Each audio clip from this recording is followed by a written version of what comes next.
నమస్తే. కుంభకోణం అనేది ఈ రంగము ఆ రంగము ఇందులో అందులో అని తేడా లేదు. ప్రతి దాంట్లో ప్రభుత్వంలో పనిచేసే అధికారులు, మంత్రులు, ఎమ్మెల్యేలు, కింది స్థాయి అధికారులు, కాంట్రాక్టర్లు ప్రతి ఒక్కరూ ఈ కుంభకోణాలకి, స్కామ్లకి పాల్పడుతున్నారు. ఇది ఏ రంగము దీనికి మినహాయింపు కాదు. కొన్నింట్లో ఎక్కువ, కొన్నింట్లో తక్కువ. అయితే ఈ కాంట్రాక్టర్లు లేదు లీడర్లు కొన్నింట్లో చేస్తే దాని మీద కొంత వాళ్ళు ప్రభుత్వం యొక్క సొమ్ముని దుర్వినియోగం చేసిన వాళ్ళు అవుతారు. ప్రభుత్వానికి నష్టం జరుగుతుంది. అది ఒక భాగం. కొన్ని చాలా దారుణమైనటువంటి స్కామ్స్ ఉంటాయి. ముఖ్యంగా పిల్లల తిండికి సంబంధించి కానీ, ప్రజల ఆరోగ్యానికి సంబంధించినటువంటి చాలా అతి ముఖ్యమైనటువంటి రంగాల్లో జరుగుతున్న కుంభకోణాలు. ఇందులో పాల్పడే వాళ్ళని ఏం చేయాలా? ఇట్లాంటి వాళ్ళని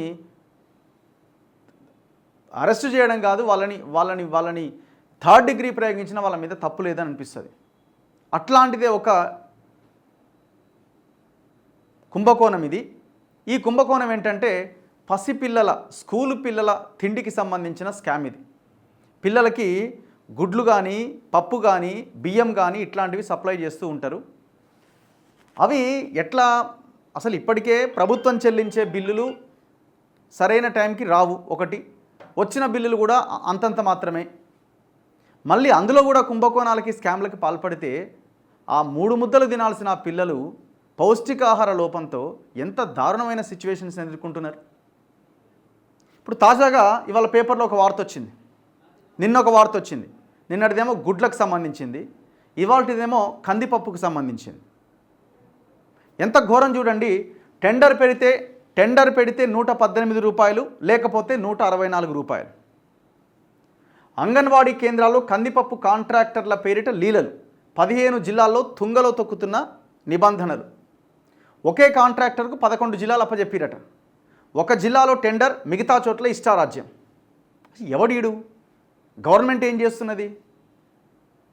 ఎంత దారుణం చూడండి. అంగన్వాడీ కేంద్రాల్లో కందిపప్పును సరఫరా చేసే కాంట్రాక్టర్ల ఎంపిక ఇష్టారాజ్యంగా సాగుతోంది. నిబంధనల ప్రకారం టెండర్లు ఆహ్వానించి తక్కువ ధరకు కోట్ చేసే కాంట్రాక్టర్ని ఎంపిక చేయాలి. ఇప్పుడు చాలామంది సప్లై చేద్దామని వస్తారండి. ఎవరికి ఇవ్వాలా? ఎవరు తక్కువ ధరకి క్వాలిటీ పప్పు వాళ్ళు ఎవరైతే సప్లై చేస్తారో తక్కువ లాభం చూసుకొని వాళ్ళకి కాంట్రాక్ట్ అప్పగించాలి. ఇది నిబంధన. అలాంటిది ఏమీ లేదట. 11 జిల్లాలు ఒకటే కాంట్రాక్టరు పెత్తనం చెలాయిస్తున్నాడట. అయితే కందిపప్పు కొనుగోళ్లకు రాష్ట్ర స్థాయి అధికారులు నిర్ణయించిన గరిష్ట ధర 164 రూపాయలను తమకు అనుకూలంగా మలుచుకుంటున్న 15 జిల్లాల అధికారులు ఎలాంటి టెండర్ లేకుండా కాంట్రాక్టర్లను ఎంపిక చేస్తున్నారట. అంటే ప్రభుత్వమే చెప్తున్నది 164 రూపాయలు గరిష్ట ధర అని. ఆ లోపే ఉండాలి, ఆ పైన ఉండొద్దని. ఇవాళ కిలో కందిపప్పు ఎంత ఉందండి? కిలో కందిపప్పు ఎంత ఉంది? నేను బ్లింకిట్ ఆన్ చేస్తా. ఇందులో కొంచెం ఎక్కువ ఉంటుంది, ఎందుకంటే ఇది ఇన్స్టంట్ కాబట్టి. బ్లింకిట్లో తూర్దాలని కందిపప్పు తూర్దాలని కొట్టినా వస్తుంది. ఇగో ఎంత ఉందండి? జూమ్ అయిద్దా ఇది? అరే ఒక్క నిమిషం. ఎంత ఉందండి? బేసిక్ ఆహార్ ఆర్ తూర్దాల్ కందిపప్పు 140 రూపాయలు కిలో ఉంది. బేసిక్ అంటే యావరేజ్ది. ఈ టాటా సంపన్ అన్పాలిష్డ్ తూర్దాల్ ఎంత ఉంది? అన్పాలిష్డ్ టాటా కంపెనీకి సంబంధించి 164 రూపాయలు ఉంది. 164 రూపాయలు ఉంది. తెనాలి డబుల్ హార్స్ తూర్దాల్ 182 రూపాయలు ఉంది. అంటే ఇది ఎట్లాంటి ప్రైస్ ఇది? 164 రూపాయలు అనేది మ్యాక్సిమం ప్రైస్. చూడండి, గవర్నమెంటు రాష్ట్ర స్థాయి అధికారులు నిర్ణయించిన ధర 164 రూపాయలు గరిష్ట ధర. ఇక 164 రూపాయల లోపుగా వానికి 100కు దొరకని, 120కు దొరకని, ఎంతకైనా దొరకని వీళ్ళు డిసైడ్ చేసి 164 రూపాయలు మ్యాక్సిమం ధర ఉండొచ్చని. దీన్ని ఆసరాగా చేసుకొని వీళ్ళు చేస్తున్నది ఏంటంటే 164 రూపాయలకు కిలో చొప్పున కందిపప్పును కొనుగోలు చేస్తున్నారు. మిగతా జిల్లాల్లో నిబంధనల ప్రకారం టెండర్లు నిర్వహించారు. హైదరాబాద్లో 118, సూర్యాపేటలో 122, ఖమ్మంలో 124, పెద్దపల్లిలో 131 రూపాయల చొప్పున ధర చెల్లించి కందిపప్పు కొనుగోలు చేస్తున్నారు. ప్రస్తుతం రిటైల్ మార్కెట్లో కిలో కందిపప్పు ధర నాణ్యతను బట్టి 95 నుంచి 120 రూపాయల మధ్య ఉన్నది. నల్గొండ, వికారాబాద్, రంగారెడ్డి జిల్లాలో టెండర్ల ప్రక్రియ పూర్తయినా ఇంకా కాంట్రాక్టులు ఖరారు కావాల్సి ఉన్నది. వరంగల్ జిల్లా అధికారులు ఏ నిర్ణయం తీసుకోలే. విషయం నేను బ్లింకిట్లో చూపించిన 140 రూపాయలు ఉంది బేసిక్ ఆహార్ దాల్, బేసిక్ కందిపప్పు. అసలు ఇంకా మామూలుగా షాపులకు వెళ్తే ఎంత ఉంటుంది? 110 120 అంతకు దొరుకుతుంది. ఇప్పుడు డీమార్ట్లో ఎంత ఉంటుంది? ఇప్పుడు ఇవాళ రైతులని ప్రోత్సహించి ఈ కందిపప్పు సాగుని మరింతగా పెంచి, కందుల సాగును మరింతగా పెంచి, రైతుల దగ్గర నుంచి ప్రభుత్వం డైరెక్ట్గా కొనుగోలు చేసి, ప్రాసెసింగ్ చేసి, కందిపప్పును తయారు చేసి ప్రభుత్వమే హాస్టళ్ళకు పంపిణీ చేయొచ్చు కదా, డైరెక్ట్ రైతుల దగ్గర నుంచి పంపిణీ చేయొచ్చు కదా. నేను ఒక రైతు ఒక ఆయన అడిగిన, నేను కూడా కందులే పండించిన ఈసారి అంటున్నాడు ఆయన. ఎంత కమ్మినారంటే కిలో యావరేజ్గా 60 రూపాయలు 70 రూపాయలు ఆయనకి పడిందట. అంటే అది రావడం ద్వారా ఆయనకు వచ్చింది. ప్రాసెస్ ఆ కందులని పప్పుగా మారిస్తే ఆయనకి 80 రూపాయలు కిలో నాకు పప్పు దొరికింది అంటున్నాడు. అదే ఇంకో 20 రూపాయలు యాడ్ చేసి రైతు దగ్గర నుంచి డైరెక్ట్గా 100 రూపాయలకు కొనుగోలు చేసి కదా, తప్పలేదు కదా, రైతు కన్నా లాభం జరుగుతుంది కదా. ఎవడి కాంట్రాక్టరు, ఏం కథ ఇది? ఎక్కడ 80-100 రూపాయలు, ఎక్కడి 164 రూపాయలు? ఏం జరుగుతున్నది అసలు రాష్ట్రంలో? ఇది ఇప్పుడు జరిగిన దోపిడీ, ముందు నుంచి జరుగుతున్న దోపిడీ ఇదంతా. ఈ జిల్లాల్లో దోపిడీ: ఆదిలాబాద్, నిర్మల్, మంచిర్యాల, నిజామాబాద్, కామారెడ్డి, కరీంనగర్, హన్మకొండ, జయశంకర్, భూపాలపల్లి, మహబాద్, మెదక్, సిద్దిపేట్, సంగారెడ్డి, భద్రాద్రి కొత్తగూడెం, ములుగు, జనగామ జిల్లాల్లో టెండర్లు నిర్వహించకుండానే కాంట్రాక్టర్లను ఎంపిక చేసిరట. ఆదిలాబాద్ జిల్లాలో కొటేషన్ పద్ధతిని ఎంపిక చేశామని కిలోకు 163 రూపాయల చొప్పున శివసాయి ట్రేడర్స్కు కాంట్రాక్ట్ అప్పగించినట్టు అక్కడి ఐసీడీఎస్ అధికారిని మిల్కా తెలిపారట. ఎట్లిస్తారండి మరి 163 రూపాయలు కిలో? ఆ ఐసీడీఎస్ అధికారులు మీకు 163 రూపాయలకే దొరుకుతుందా కిలో కందిపప్పు? అంత ఎక్కువ ధరకు పెట్టి మీరు కొనుక్కొచ్చుకుంటున్నారా షాపులల్లో? టెండర్లు నిర్వహించకుండా కాంట్రాక్ట్ ఇవ్వకూడదు అనే ప్రశ్నకు వేరే జిల్లాల్లో అలాగే చేస్తున్నారు. కొన్ని జిల్లాల అధికారులతో మాట్లాడి మేము కూడా టెండర్లు పిలవలేదు అని చెప్పారట. ఇలా జిల్లాల అధికారులు కూడబలుక్కొని టెండర్లు లేకుండా పనికాని చేస్తున్నారు. టెండర్లు వేస్తే కాంట్రాక్టర్ల మధ్య పోటీ పెరిగి తక్కువ ధరకు కోట్ చేసే అవకాశాలు ఉన్నా ఆ దిశలో చర్యలు తీసుకోవడం లేదనే విమర్శలు వినిపిస్తున్నాయి. ఓ కాంట్రాక్టర్ అయితే ఏకంగా ఒక జిల్లాలో టెండర్ ద్వారా 122 రూపాయలకు కాంట్రాక్ట్ దక్కించుకొని అదే పప్పును మరో 10 జిల్లాల్లో 164 రూపాయలకు విక్రయిస్తూ ఉండడాన్ని బట్టి పెద్ద ఎత్తున అక్రమాలు జరిగినట్టుగా తెలుస్తోంది. ఇలా టెండర్లు లేని జిల్లాల్లో వరంగల్, నిజామాబాద్కు చెందిన ట్రేడర్లే కాంట్రాక్టులు దక్కించుకున్నారట. రాష్ట్రంలో 149 సమీకృత శిశు అభివృద్ధి పథకం ఐసీడీఎస్ ప్రాజెక్టుల పరిధిలో మొత్తం 35,700 బాలింతలు 35,700 అంగన్వాడీ కేంద్రాలు ఉన్నాయి. ఈ అంగన్వాడీ కేంద్రాల ద్వారా గర్భిణీ స్త్రీలు, బాలింతలు, చిన్నారులు కలిపి సుమారు 21,60,000 మంది లబ్ధి పొందుతూ ఉన్నారు. బాలింతలు, గర్భిణులతో పాటు 3 నుంచి 6 ఏళ్ల వయసు కలిగిన చిన్నారులకు ప్రతిరోజు సమతుల ఆహారంతో భోజనం అందించాలి. అంటే వారికి అందించే భోజనంలో ప్రోటీన్లు, కాల్షియం, శక్తి తగినంతగా ఉండాలి. ఈ క్రమంలో గర్భిణీలకు, బాలింతలకు రోజుకి 30 గ్రాములు, పిల్లలకి 15 గ్రాముల చొప్పున కందిపప్పుతో చేసిన వంటకాలు అందజేస్తారు. ఈ మేరకు స్త్రీ శిశు సంక్షేమ శాఖ మెనూ తయారు చేసింది. ఇలా పేద గర్భిణీ స్త్రీలు, బాలింతలు, చిన్నారులకు అందాల్సిన పౌష్టికాహారం విషయంలో కొన్ని జిల్లాల అధికారుల నిర్లక్ష్యంతో కాంట్రాక్టర్లు అడ్డంగా దోచుకుంటున్నారు. ఎవరు దీనికి బాధ్యత వహించాలి? ఎవరుంటారు ఈ కాంట్రాక్టర్లు? మళ్ళీ లీడర్లకు సంబంధించిన మనుషులే.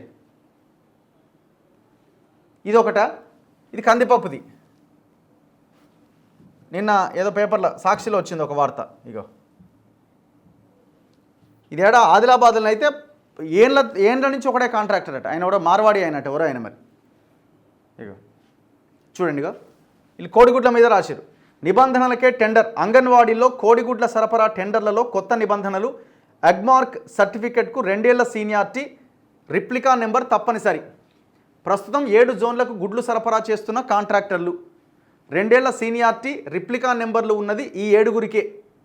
వారికే మళ్ళీ టెండర్ దక్కేలా నిబంధనలు మార్చారని ఆరోపణలు. టెండర్ సమయం కుదించడం పైన అనుమానాలు. ఎందుకంటే ఇంతకాలం మరి టెండర్లు ఇచ్చి అధికారులని, నాయకులను మచ్చిక చేసుకొని ఉంటారు. అందుకే వాళ్ళకు అనుకూలంగా టెండర్లు వచ్చినాయి. మిగతా వాళ్ళు ఆరోపిస్తున్నారు. అంగన్వాడీ కేంద్రాలకు కోడిగుడ్ల సరఫరాకు నిర్దేశించిన టెండర్ ప్రక్రియ పౌల్ట్రీ రైతుల్లో తీవ్ర ఆందోళన రేపుతోంది. టెండర్ నిబంధనలు ఒకరిద్దరు కాంట్రాక్టర్లకు, అది కూడా గతంలో టెండర్ దక్కించుకున్న వారికి అనుకూలంగా ఉన్నాయని ఇతర పౌల్ట్రీ రైతులు ఆగ్రహం వ్యక్తం చేస్తున్నారు. కోరుకున్న వారికి టెండర్ కట్టబెట్టేందుకే నిబంధనలు మార్చారని ఆరోపిస్తున్నారు.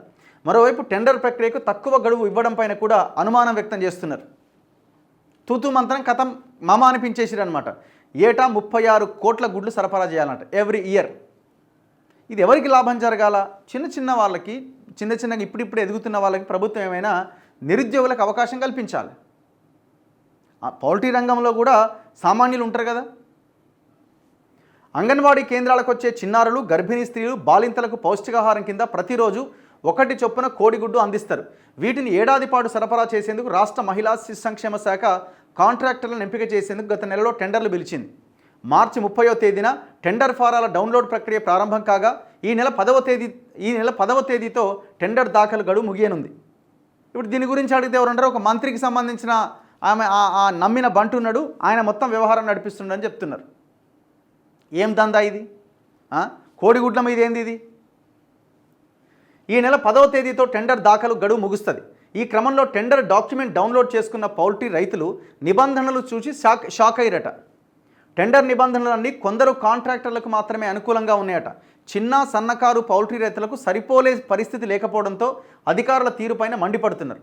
రాష్ట్రంలో 149 ICDS ప్రాజెక్టులు ఉన్నాయి. వీటి పరిధిలో 35,200 అంగన్వాడీ కేంద్రాలు ఉన్నాయి. ఇంతమంది మనం చదివినాం కదా. ఇందులో గర్భిణీ స్త్రీలు, బాలింతలు 4,57,643 మంది ఉన్నారు. 7 నెలల నుంచి 3 ఏళ్లలోపు చిన్నారులు 10,34,562 మంది ఉన్నారు. 3 సంవత్సరాల నుంచి 6 ఏళ్లలోపు చిన్నారులు 6,67,783 మంది ఉన్నారు. మొత్తం కలిపి దాదాపు 37 లక్షల మంది ఎవ్రీడే వాళ్ళకు ఒక్కొక్క గుడ్డు అందించాలి.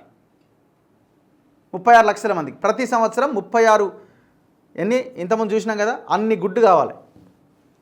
కోడిగుడ్ల సరఫరాకు గతంలో జిల్లా కొనుగోలు కమిటీల ద్వారా కాంట్రాక్టర్ల ఎంపిక జరిగేది. 2 ఏళ్ల క్రితం ఈ విధానాన్ని మార్చి కొత్తగా ఏర్పాటైన జోన్ పరిధిని ప్రామాణికంగా తీసుకున్నారు. ఈ విధానంలో 7 జోన్లకు 7 కాంట్రాక్టర్లను ఎంపిక చేస్తారు. ప్రస్తుతం 7 కాంట్రాక్టర్లు గుడ్లు సరఫరా చేస్తున్నారు. గత మార్చితో వారి పంపిణీ గడువు పూర్తయింది. కానీ కొత్త కాంట్రాక్టర్ల ఎంపిక పూర్తి కాకపోవడంతో నెల రోజుల పాటు వారి కాంట్రాక్టును పొడిగించి టెండర్ల ప్రక్రియ వేగవంతం చేశారు. నిబంధనలు ఎలా మార్చారు? కోడిగుడ్ల సరఫరా కాంట్రాక్టు విషయంలో 12 రకాల నిబంధనలు ఉన్నాయి. ఈ నిబంధనల ప్రకారం అర్హత ఉన్న కాంట్రాక్టర్కే టెండర్ దక్కుతుంది. ఒక జోన్ భౌగోళిక పరిధిలో ఉన్నవారే ఆ జోన్ టెండర్లో పాల్గొనాలి. నేను ఈ ప్రాంతం అయితే ఈ ప్రాంతంలోనే నేను టెండర్ వేయాలి, వేరే ప్రాంతంలో వేయడానికి వీల్లేదు. అది కూడా పౌల్ట్రీ యజమానికి మాత్రమే అర్హత ఉంటుంది. లీజు పద్ధతిలో కొనసాగే రైతుకు అవకాశం లేదు. ఇప్పుడు నేను ఒక దగ్గర కోళ్ళ ఫారం తీసుకొని నడిపిస్తున్నా, నాకు కూడా అవకాశం కల్పించాలి కదా. దానికి తాత్కాలిక ఓనర్ నేనే కదా, వాళ్ళకి లేదట. ఆ లీజుకు తీసుకునే వాళ్ళంతా ఎవరు ఉంటారు? పేదోళ్ళు ఉంటారు, చిన్న సన్నకారు రైతులు ఉంటారు. వాళ్ళకి అవకాశం లేదట, ఓన్లీ ఓనర్కేనట. రాష్ట్రంలో 650 మంది పౌల్ట్రీ రైతులు ఉన్నట్టు తెలంగాణ పౌల్ట్రీ ఫార్మర్స్ ఫెడరేషన్ గణాంకాలు చెబుతున్నాయి. టెండర్ నిబంధనల్లో ఈసారి 2 మార్పులు చేశారట. వాటిపైనే రైతులు ఆందోళన వ్యక్తం చేస్తున్నారు. ఏంటవి? గతంలో పౌల్ట్రీ రైతుకు అగ్మార్క్ ధృవీకరణ పత్రం ఉండాలి అనే నిబంధన ఉండేది. తాజాగా ఈ ధృవీకరణ పత్రం టెండరు తేదీకి కనీసం 2 ఏళ్ల ముందు నుంచే చెల్లుబాటు అయ్యేలా ఉండాలి అని ఒక నిబంధన పెట్టిరట. దీంతో కొత్తగా అగ్మార్క్ ధృవీకరణ తీసుకున్న వారికి ఈసారి టెండర్లో పాల్గొనే అవకాశం లేకుండా పోయింది. ఈ నిబంధన గతంలో టెండర్ దక్కించుకున్న వారికే మళ్ళీ టెండర్ దక్కేలా ఉందని పౌల్ట్రీ రైతులు ఆరోపిస్తున్నారు. ఇప్పుడు కొత్తగా ఆయన ఆ ట్రేడ్ మార్క్ని తీసుకున్నాడండి, ఆయనకు అవకాశం ఉండాలి కదా. ఇప్పుడు 2 ఏళ్ల ముందు ఉంటేంది, ఇప్పుడు ఉంటేంది, గుడ్డే కదనండి. గుడ్డు ఏమైనా ఆయన పెడతాడా? కోడి పెట్టేదే కదా గుడ్డు. నువ్వు ఆ గుడ్డు క్వాలిటీ తెస్తున్నాడా లేదా అన్నది ఇంపార్టెంట్. ఆయన ఇప్పుడు ఈ 7 కాంట్రాక్టర్లు లాస్ట్ 1 ఇయర్ నుంచి అంగన్వాడీలకు సరఫరా చేసిన గుడ్ల మీద ఎంక్వైరీ చేయండి. గింతే ఉంటుంది ఆ గుడ్డు. వాళ్ళు ఏమైనా సరైనటువంటి గుడ్లను ఇంతకాలం అందించిర్రా? మరి వాళ్ళంతా వాళ్ళు పెద్ద తోపులు తురుములు కదా.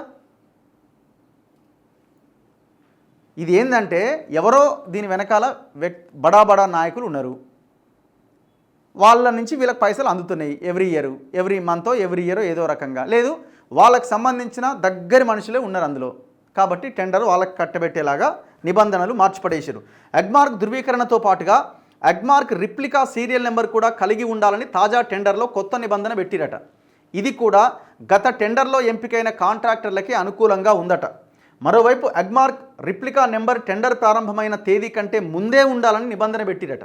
దీంతో కొత్తగా ఈ నెంబర్ తీసుకునే అవకాశం లేకుండా పోయిందని రైతులు వాపోతున్నారు. అగ్మార్క్ అనేది వ్యవసాయ ఉత్పత్తుల ప్రామాణిక నాణ్యతను ధృవీకరిస్తుంది.